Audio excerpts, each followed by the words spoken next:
L'un des plus grands besoins de l'Église a toujours été la maturité spirituelle.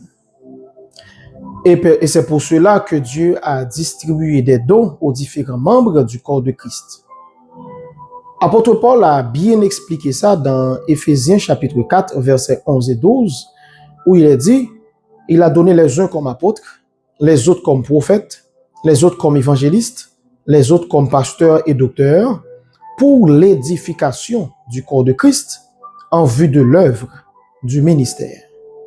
Donc, dans ce texte, Paul explique que l'élément fondamental, l'objectif fondamental pour lequel Dieu distribue les dons, c'est pour l'édification du corps de Christ.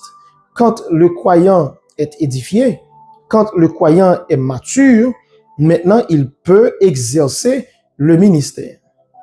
Et cette idée que vous voyez dans Éphésiens chapitre 4, si vous allez dans Romains chapitre 12 ou 1 Corinthiens chapitre 12, où il est fait mention des dons spirituels, vous allez remarquer que l'objectif de Dieu, c'est pour l'édification de son corps. Et normalement, la différence entre le don et les compétences ou les talents, c'est que ce sont uniquement les chrétiens qui reçoivent les dons spirituels.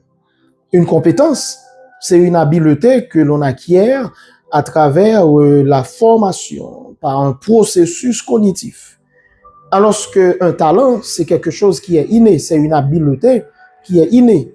Une personne qui sait chanter, une artiste, que ça soit un chrétien ou un non-chrétien, donc il reçoit cette habileté pour avoir une très belle voix. Donc Dieu ne fait aucune exception entre un chrétien ou un non-chrétien dans la distribution des talents. Cependant, en ce qui concerne les dons spirituels, ce sont uniquement ceux qui ont accepté Christ comme leur sauveur personnel que Dieu a donné un don spirituel. Donc, le don spirituel, c'est une habileté surnaturelle que la personne reçoit pour l'exercer au sein du corps de Christ. Donc, c'est ça la différence entre ces différents éléments-là. Maintenant, quand vous regardez par exemple dans 1 Corinthiens chapitre 12 que j'ai mentionné tout à l'heure, vous allez remarquer que la distribution des dons crée ce que l'on appelle une interdépendance entre les différents membres du corps de Christ.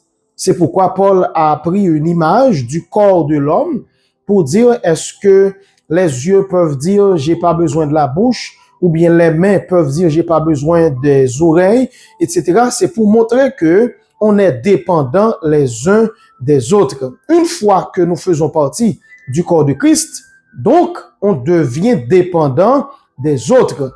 Et c'est pour cela, il a un peu, et je veux pas dire malséant, mais c'est un petit peu de l'orgueil de croire que je peux servir Dieu sans faire partie d'une assemblée locale. Ça n'a pas vraiment de sens parce que personne ne peut s'édifier lui-même, elle-même. Donc, on a toujours besoin de l'autre. On a toujours besoin d'écouter l'autre pour pouvoir recevoir la bénédiction de Dieu. Parce que normalement, Dieu se sert des autres comme étant un canal pour nous bénir.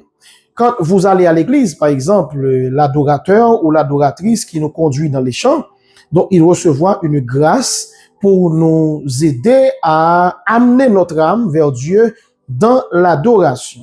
Maintenant, ça c'est un don qu'il reçoit, c'est une bénédiction qu'il reçoit, c'est une grâce qu'il reçoit, bien pour conduire l'église dans l'adoration. Il y a un autre qui reçoit le don d'enseignement parce que lui, Dieu lui a donné une certaine capacité pour comprendre la parole, pour faire des recherches, pour maîtriser les textes, les doctrines bibliques et pouvoir rendre ça un peu plus méthodique, plus pédagogique pour transmettre ces vérités. Donc, maintenant, c'est pourquoi il est important, il est nécessaire que les chrétiens soient soumis au ministère des autres parce que Dieu a accordé des habiletés surnaturelles aux autres pour notre édification. Donc, normalement, c'est très important que nous faisions partie, eh bien, d'une assemblée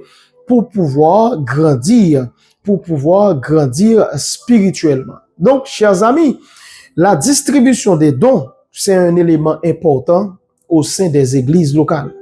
Si c'était pas important, pourquoi Dieu aurait distribué les dons?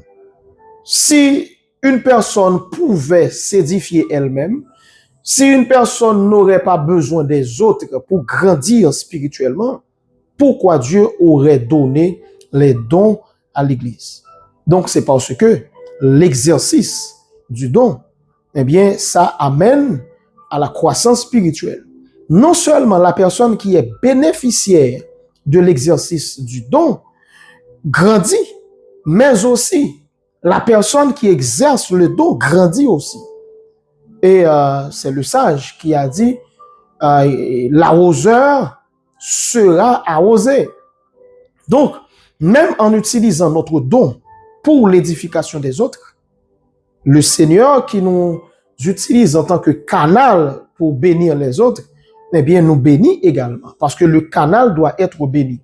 Donc, plus tu te mets au service des autres, plus tu es disponible pour que Dieu se serve de toi pour l'édification des autres, eh bien, ça va permettre à ce que toi aussi, tu arrives à grandir spirituellement. Que le Seigneur vous bénisse richement et abondamment. À la prochaine.